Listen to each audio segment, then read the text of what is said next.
ಹ್ಮ್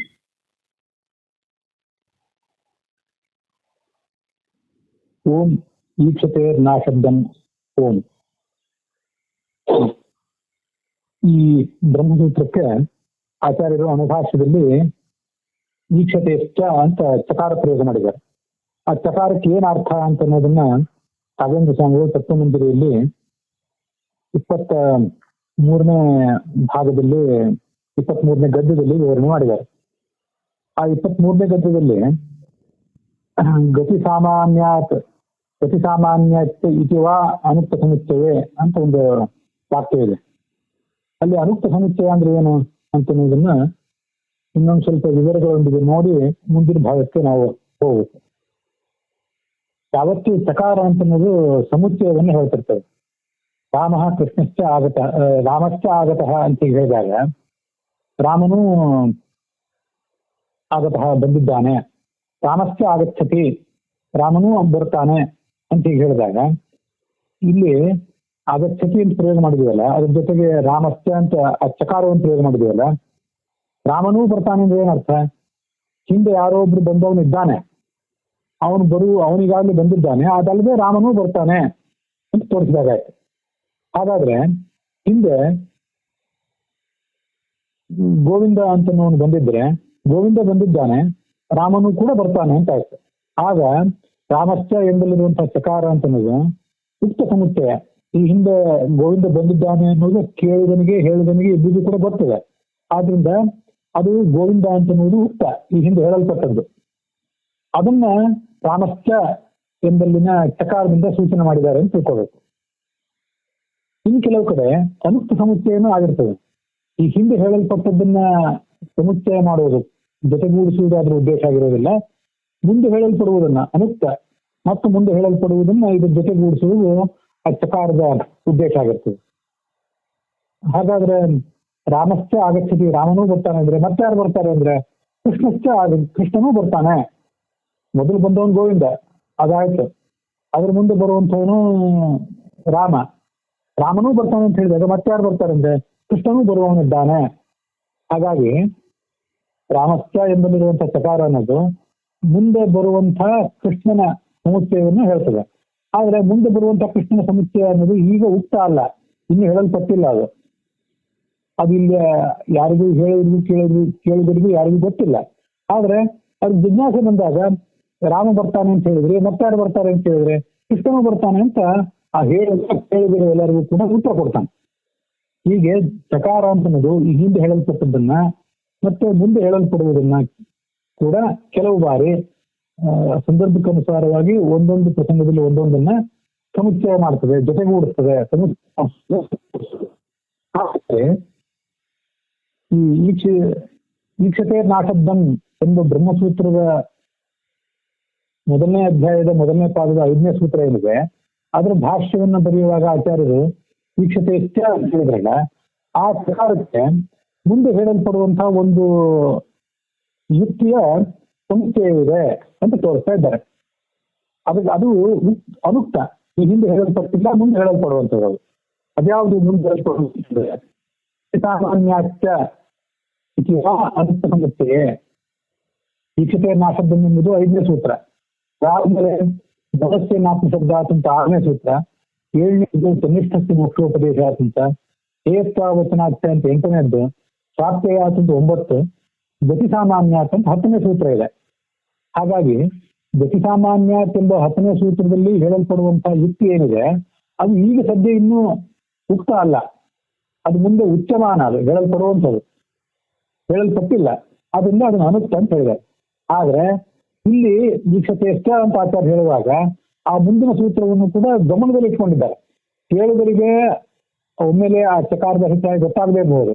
ಆದ್ರೆ ಕೇಳುಗರಿಗೆ ಒಟ್ಟಾರೆ ಬ್ರಹ್ಮಸೂತ್ರಗಳ ಸಮಗ್ರ ಅವಲೋಕನ, ಪೂರ್ಣವಾದಂತಹ ದೃಷ್ಟಿಕೋನ ಇರುವುದರಿಂದ ಪ್ರತಿ ಸಾಮಾನ್ಯ ಎಂಬ ಸೂತ್ರದಲ್ಲಿ ಸಕಲ ಶಾಸ್ತ್ರಗಳ ತಾತ್ಪರ್ಯ ಭಗವಂತ, ಅಲ್ಲಿ ಎಲ್ಲಾ ಶಾಸ್ತ್ರಗಳಲ್ಲಿ ಕೂಡ ಏಕರೂಪತೆಯಿಂದ ಭಗವಂತನೇ ಹೇಳಲ್ಪಟ್ಟಿದ್ದಾನೆ ಅನ್ನೋ ಏನು ಯುಕ್ತಿ ಇದೆ ಅದಿರುವುದು ಭಾಷ್ಯಕಾರರಿಗೆ ಗೊತ್ತಿದೆ. ಅದಕ್ಕಾಗಿ ಅವರು ಆ ಸೂತ್ರವನ್ನು ಕೂಡ ಗಮನದಲ್ಲಿ ಇಟ್ಟುಕೊಂಡು, ಅದೀಗ ಹೇಳಲ್ಪಡದೆ ಹೋದ್ರೂ ಕೂಡ ಮುಂದೆ ಹೇಳಲ್ಪಡುವುದಿದ್ದರೂ ಕೂಡ ಅದನ್ನು ಗಮನದಲ್ಲಿ ಇಟ್ಕೊಂಡು ಇಲ್ಲಿ ಈಕ್ಷತೆ ಅಂತ ಪ್ರಯೋಗ ಮಾಡಿದ್ದಾರೆ. ಆದ್ರಿಂದ ಈಕ್ಷತೆ ಭಗವಂತ ಜ್ಞಾನ ವಿಷಯನಾಗಿರುವುದರಿಂದ, ಅದಲ್ಲದೆ 10ನೇ ಸೂತ್ರದಲ್ಲಿ ಏನು ಸಕಲ ಶಾಸ್ತ್ರಗಳಿಗೆ ಏಕರೂಪತೆಯನ್ನು ಹೇಳಿದ್ದಾರೆ, ಆ ಕಾರಣದಿಂದಲೂ ಕೂಡ ಭಗವಂತ ಉಪಕ್ರಮ ಉಪಸಂಹಾರಾದಿಗಳಿಂದ ಸರ್ವಶಾಸ್ತ್ರ ಪ್ರತಿಪಾದ್ಯ ಅಂತ ಸಿದ್ಧ ಆಗ್ತದೆ ಅಂತ ಅಭಿಪ್ರಾಯ. ಇದು ಅನುಕ್ತ ಸಮಸ್ಯೆ ಅಂತ ಅನ್ನೋದಕ್ಕೆ ಅರ್ಥ. ಮುಂದೆ 24ನೇ ಭಾಗವನ್ನ ನೋಡೋಣ. ತತ್ವಮಂಜರಿಯಲ್ಲಿ ಸರ್ವೇ ವೇದ ಯತ್ತರವಾಮನಂತಿ, ಸರ್ವೇ ವೇದ ಯತ್ತ ಏಕಂ ಭವಂತಿ, ಸರ್ವೇ ವೇದ ಏಕೈವ ವ್ಯಾಹೃತಿ. ಹೀಗೆ ಮುಂದೆ ಅನೇಕ ಸ್ಥಿತಿಗಳನ್ನ ಅಲ್ಲೆಲ್ಲಿ ಉದಾಹರಣೆ ಕೊಡು ಆಚಾರ್ಯ ಉದಾಹರಿಸ್ತಾರೆ ಸರ್ವಮೂಲದಲ್ಲಿ. ಸರ್ವೇ ವೇದ ಯತ್ತದ ಮಾಮನಂತಿ ಅಂತ ಅನ್ನೋದು ಈಗಾಗಲೇ ನಾವು ನೋಡಿದ್ದು, ಒಂದು ಉಪನಿಷತ್ನಲ್ಲಿ ಬರುವಂಥದ್ದು ಮತ್ತೆ ಮಹಾಭಾರತದಲ್ಲಿ ಬರುವಂಥದ್ದು. ಸರ್ವೇ ವೇದ ಯತ್ತದ ಮಾಮನಂತಿ ತಪಾಂಸಿ ಸರ್ವಾಣಿ ತಯದ್ವದಂತಿ ವಿಚ್ಛಂತೋ ಬ್ರಹ್ಮಚರ್ಯಂ ಚರಂತಿ ಸತ್ತೇ ಪದಂ ಸಂಗ್ರಹೇಣ ದ್ರವೀನ್ಯೋಮಿತ್ಯೇತತ್ ಅಂತ ಉಪನಿಷತ್ತು. ಸತ್ತೇ ಪದಂ ಸಂಗ್ರಹೇಣ ಪ್ರವಕ್ಷ್ಯೆ ಅಂತ ಮಹಾಭಾರತ. ಸರ್ವೇ ವೇದ ಯತ್ರ ಏಕಂ ಭವತಿ ಅಂತ ಅದು ಕೂಡ ಒಂದು ಸರ್ವಮೂಲದಲ್ಲಿ ಬಂದಿರುವಂತಹ ಮಾತು. ಸರ್ವೇ ವೇದ ಏಕೈವ ವ್ಯಾಹೃತಿ ಅಂತ ಐತಿರೇಯ ಉಪನಿಷತ್ನಲ್ಲಿ ಬಂದಿರೋದು. ಬ್ರಾಹ್ಮಂ ಜ್ಞಾನಂ ಪರಮಂಚ ಏಕಮೇವ. ಬ್ರಾಹ್ಮಜ್ಞಾನ ಏನಿದೆ ಅಂದ್ರೆ ಪರಮಾತ್ಮನ ಕುರಿತಾದಂತಹ ಜ್ಞಾನ, ಅದು ಯಾವತ್ತೂ ಒಂದೇ ಆಗಿರ್ತದೆ.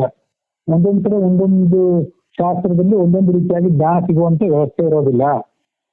ಸರ್ವೇ ವೇದಾಹ ಏಕೈವ ವ್ಯಾಹೃತಿ, ಎಲ್ಲಾ ವೇದಗಳು ಕೂಡ ಏಕೈವ ಒಂದೇ ಸಂಗತಿಯನ್ನೇ ವ್ಯಾಹೃತಿ ಹೇಳ್ತವೆ, ಒಂದೇ ತಾತ್ಪರ್ಯ ಇರ್ತದೆ.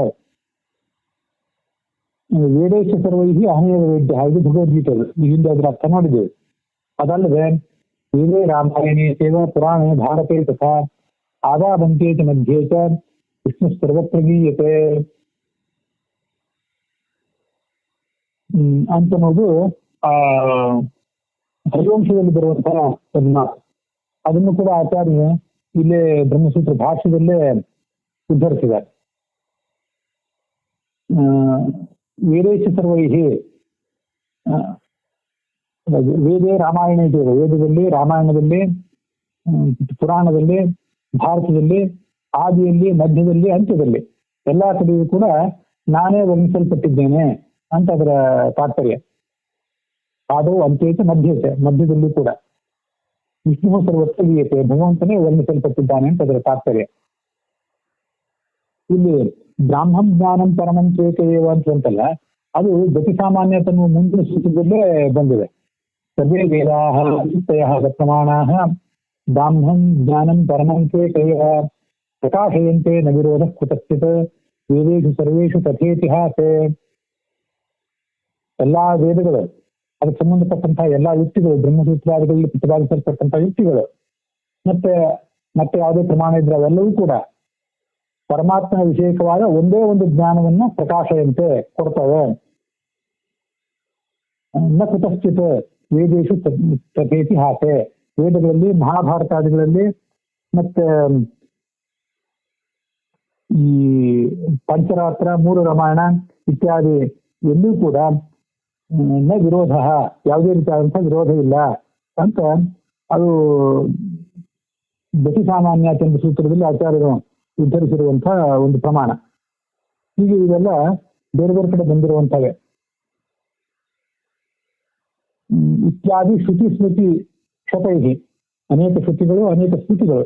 ಶ್ರುತಿ ಅಂದ್ರೆ ಅಪೌರುಷೇಯವಾದ್ದು, ಸ್ಮೃತಿ ಅಂದ್ರೆ ಪೌರುಷೇಯವಾದದ್ದು ಅಂತ 100 ಅನಂತ, ಈ 100 ಶಾಸ್ತ್ರಗಳಿಂದ, 100 ಪ್ರಮಾಣಗಳಿಂದ ಅನಂತ ಆಗಮಾನ, ಅನಂತ ಆಗಮಗಳೇನಿದೆ, ಅನಂತ ಶಾಸ್ತ್ರಗಳೇನಿವೆ, ಅವೆಲ್ಲವೂ ಕೂಡ ವಿಷ್ಣು ರೂಪ ಒಂದೇ ಒಂದು ಅರ್ಥವನ್ನು ಪ್ರತಿಪಾದನೆ ಮಾಡ್ತದೆ ಅಂತ ತಿಳಿದು ಬರ್ತದೆ.